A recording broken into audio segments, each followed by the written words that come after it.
You know, I've got a tall order for FBI agents out there.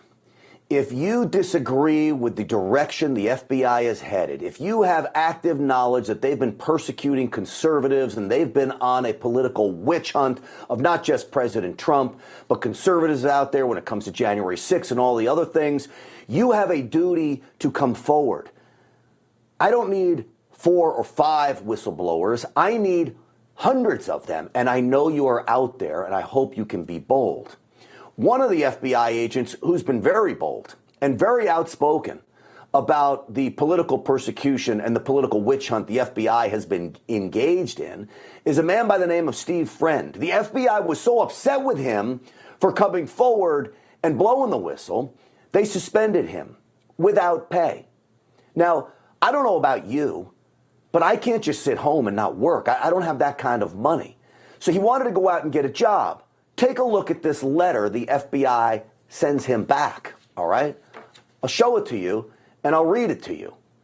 It says in here, the FBI has determined outside employment has not been improved and therefore has been denied.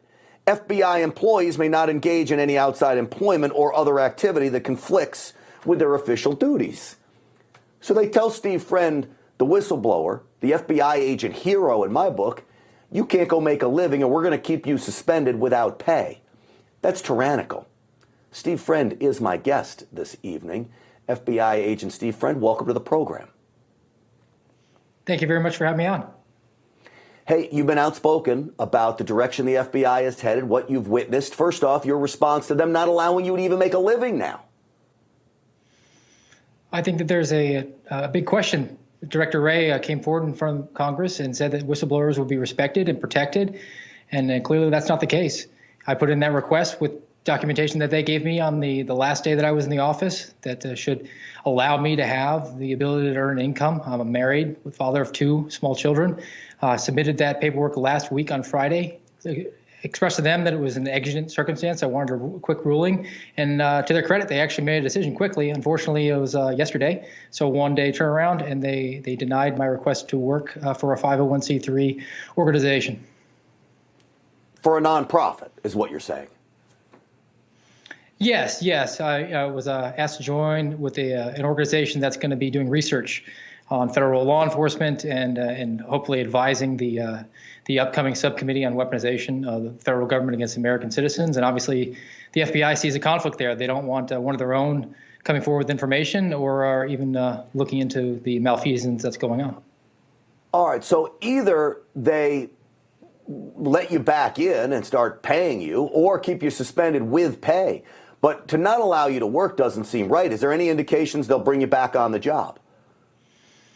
Not at this time. The FBI has certainly weaponized the security clearance revocation process. They can seek an adverse action against me from a personnel standpoint through the inspection division, but instead they've elected to suspend my security clearance, citing it's the national security concern. And that really just puts me out of the building and out of the ability to work while they just take forever to work this process forward. But in talking to my attorneys, they've certainly assured me that I exist in a state of relative purgatory. They're going to continue to investigate, make recommendations, and committees are going to have meetings years down the line. And the hope from the FBI is that I will just go away. But that is something that I'm committed to not do. I guess that's their goal, just try to make you quit. Is that it? Yes. I mean, most people can't afford to be out of work for, at this point, I've been unpaid suspension for 134 days. So they certainly want the glitch to fix itself, and I can do that by just putting my hands up, resigning, and taking on a new venture in life, which it will probably be the end result for me. But I want my whistleblower complaint to be taken with the utmost seriousness as somebody who came forward because I believe in the mission of the FBI, and I want it to be reformed. And I don't want anybody to believe that I'm just an angry ex-employee.